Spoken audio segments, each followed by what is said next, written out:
Bonjour à tous. Donc aujourd'hui, je voulais vous faire une vidéo en lien avec les fêtes de fin d'année. Parce que je pense que vous êtes toutes et tous pleines de questions par rapport à cette période de fête.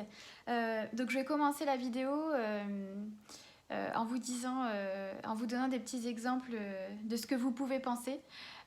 Donc à celles qui pensent ou ceux qui pensent qu'ils vont devoir faire 36 heures de sport par jour pour éliminer les repas de fête de fin d'année, même si dans une journée il n'y a que 24 heures, ou à celles qui pensent ou ceux qui pensent qu'ils vont être obligés de manger de la soupe matin, midi et soir jusqu'à la fin de leur jour pour éliminer les fêtes, les repas de fête de fin d'année.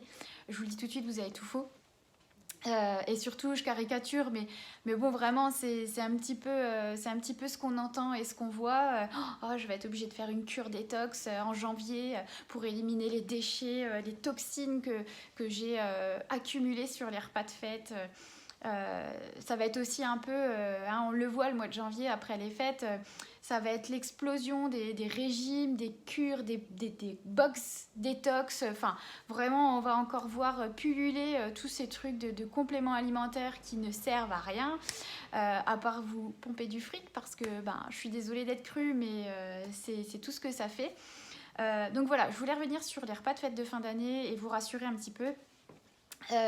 Et surtout vous donner mes conseils à moi en tant que professionnelle au niveau de l'alimentation pour bien appréhender ces repas de fête qui doivent rester conviviaux parce que c'est une période, surtout en ce moment, surtout cette année, on nous a accordé entre guillemets le 24 et le 25. Profitez-en en famille, voilà, tout simplement.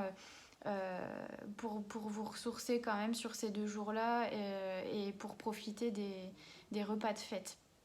Alors, je vais vous donner mon point de vue. Encore une fois, mon point de vue n'est pas forcément celui de tout le monde, mais en tout cas, moi, voilà comment j'appréhende les fêtes.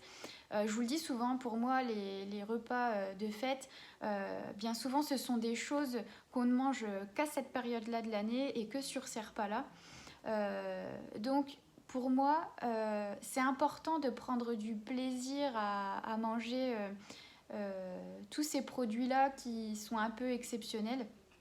Et on ne devrait pas avoir à choisir parce que c'est souvent la question qui revient. Et qu'est-ce que je dois choisir entre le foie gras, les escargots, le saumon et ben pourquoi vous devriez choisir? Moi, c'est ce que je vous dis tout le temps, les repas de fête, c'est pas une question de choisir, d'avoir à choisir ce que je vais devoir manger pendant le repas, c'est garder un petit peu les réflexes que moi je vous donne au quotidien, c'est-à-dire essayer de ne pas vous forcer à manger si vous n'avez plus faim, ça vous évitera de ressortir du repas en ayant mal au ventre et vraiment en n'étant pas bien, et franchement on n'apprécie pas la nuit quand derrière on a trop mangé. Et si vraiment tout vous plaît sur le repas qu'il y a de prévu, eh ben, ne vous privez de rien, simplement essayez de prendre de tout mais en petite quantité, ça vous permettra d'apprécier vraiment le repas et de ne pas ressortir justement avec cette impression d'être lourd, d'avoir mangé trop riche et de vraiment avoir une digestion qui n'est pas bonne. Qu'est-ce que je pourrais vous dire de plus? Pas grand chose parce que je suis sûre qu'en plus si vous allez supprimer des choses vous allez en être frustré pendant des jours et des jours, donc je vois pas l'intérêt du tout. Et puis je vais vous le dire comme je le pense, pour moi les fêtes de fin d'année c'est ni plus ni moins que 2 invitations au cours de la même semaine, et c'est pas pour autant que derrière je vais devoir boire des bouillons toute la semaine pour éliminer ce que j'ai mangé sur les fêtes. Si les fêtes elles sont abordées psychologiquement positivement et qu'à chaque bouchée vous prenez du plaisir et que vous appréciez ce que vous êtes en train de manger, ça se passera bien. Derrière, vous allez reprendre les choses normalement et il n'y aura pas de souci. Par contre, il est clair que si à chaque bouchée ou à chaque chocolat que vous mangez, vous êtes déjà en train de vous dire que c'est pas bien, forcément, ça va pas bien se passer derrière. C'est vraiment, faut pas que vous voyez juste ce que vous mettez dans l'assiette. Il faut que vous teniez compte aussi de l'interprétation et de comment vous ressentez les choses. Et ça, c'est le plus important.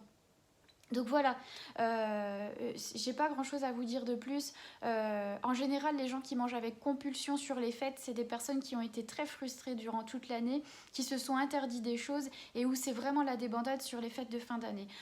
Quand on n'est pas frustré et que on arrive sereinement sur les fêtes, et ben on va pas manger à outrance parce qu'on sait très bien que ces choses-là, si on a envie d'en remanger à d'autres moments de l'année, on peut.